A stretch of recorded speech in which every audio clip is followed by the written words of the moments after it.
Assalamualaikum warahmatullahi wabarakatuh. Selamat pagi anak-anak hebat. Sehat semua ya hari ini ya. Hari ini Bu Gita akan menjelaskan materi bab 5, yaitu tentang kebugaran jasmani dan pengukuran tingkat kebugaran secara sederhana. Disimak baik-baik ya videonya. Sekiranya ada hal-hal yang penting yang perlu dicatat, silahkan dicatat di buku kalian. Yang pertama akan kita bahas adalah tentang pengertian dari kebugaran jasmani. Jadi, kebugaran jasmani adalah kemampuan seseorang untuk melakukan aktivitas tanpa mengalami kelelahan. Berikutnya kita akan belajar tentang komponen dari kebugaran jasmani. Jadi ada 10 komponen kebugaran jasmani. Yang pertama ada kekuatan, kecepatan, kelenturan, kelincahan, koordinasi, keseimbangan, daya tahan, ketepatan, reaksi, dan yang terakhir ada daya otot atau daya ledak otot.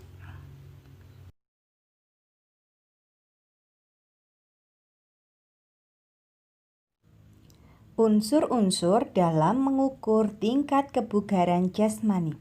Yang pertama adalah lama latihan atau disebut juga dengan frekuensi. Kemudian ada beban latihan atau intensitas. Yang terakhir adalah waktu pelaksanaan dan istirahat. Nah, itu tadi adalah unsur dalam mengukur tingkat kebugaran jasmani. Diperhatikan ada 3 unsur dalam mengukur tingkat kebugaran jasmani. Sebelum kita ulas tentang frekuensi atau lama latihan, Bu Gita akan membahas tentang tahapan-tahapan dalam latihan fisik terlebih dahulu, ya.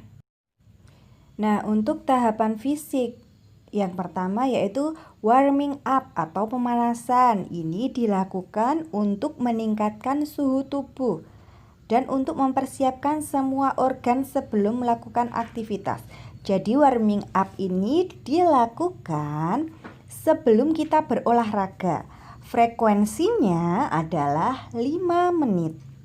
Selanjutnya setelah warming up atau pemanasan, kita menuju ke inti latihan. Nah, ini frekuensinya adalah 15 sampai 25 menit. Jadi tahapan latihan inti frekuensinya adalah 15 sampai 25 menit. Tidak boleh lebih, ya. Maksimal 15 sampai 25 menit. Yang terakhir adalah tahapannya itu cooling down atau pendinginan. Ya, pendinginan ini dilakukan dengan intensitas menurun secara bertahap untuk memulihkan suhu badan. Ini dilakukan setelah latihan inti, ya, untuk menormalkan atau memulihkan suhu badan kembali. Biasanya dilakukan selama 5 menit. Jadi tahapannya yang pertama ada warming up, ada latihan inti, dan juga kemudian cooling down. Jadi lama latihan fisik atau frekuensi latihan fisik yang baik dan tidak membahayakan itu dilakukan selama 15 sampai 25 menit. Setelah kita belajar tentang frekuensi, kemudian kita akan membahas tentang intensitas latihan. Jadi, intensitas latihan kebugaran itu sebaiknya 70% sampai 80% dari denyut nadi maksimal. Nah, untuk menghitung denyut nadi maksimal seseorang, rumusnya adalah 220 dikurangi usia orang itu, ya. Jadi denyut nadi maksimal itu rumusnya adalah 220 dikurangi bilangan usia. Nah, untuk mengetahui intensitas minimum seseorang, rumusnya adalah 70% karena minimumnya 70% ya. 70% dikalikan 220 dikurangi usia. Sedangkan untuk mengetahui intensitas maksimum latihan, denyut nadinya adalah 80% dikali 220 dikurangi usia. Diingat-ingat, intensitas minimum itu 70%, sedangkan intensitas maksimumnya adalah 80%. Selanjutnya yang akan Bu Gita bahas adalah tentang program sederhana latihan fisik.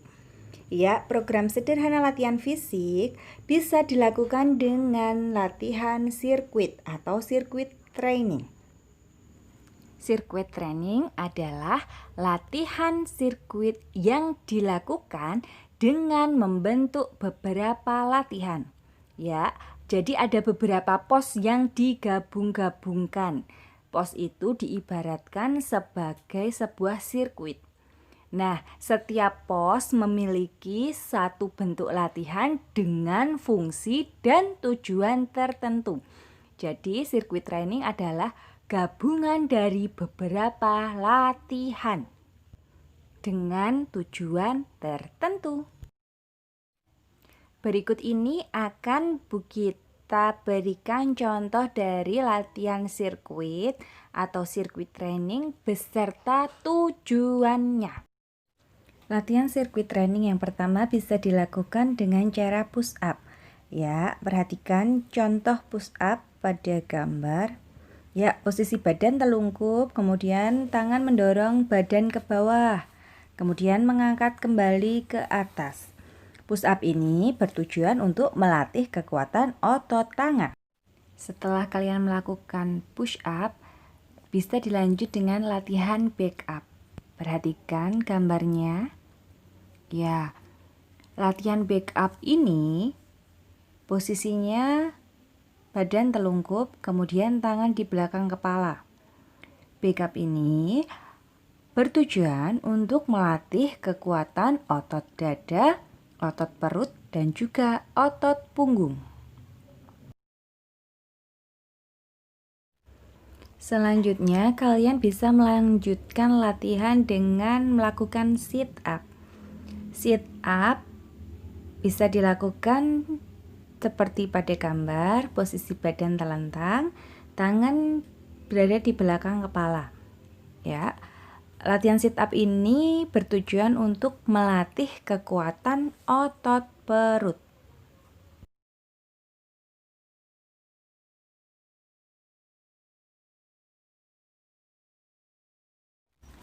Latihan selanjutnya adalah latihan squat jump atau biasa disebut dengan jongkok berdiri. Ya, kalian semua pasti bisa melakukannya yang seperti di gambar. Squat jump ini bertujuan untuk melatih kekuatan otot tungkai atau kaki dan juga otot perut. Setelah anak-anak memahami mengenai sirkuit training atau latihan sirkuit, berikutnya kita akan membahas tentang latihan interval. Jadi latihan interval adalah latihan yang diselingi dengan waktu istirahat. Misalnya, kalian melakukan latihan hari Selasa. Nah, hari Rabu kalian istirahat, kemudian dilanjutkan lagi hari Kamis. Itulah yang disebut dengan latihan interval. Baik anak-anak, itulah pembelajaran kita hari ini. Jangan lupa untuk hal-hal penting yang perlu dicatat, silahkan dicatat di buku kalian. Tetap semangat belajar, sebentar lagi kita akan melakukan PAS ya. Sekian dari Bu Gita, wassalamualaikum warahmatullahi wabarakatuh.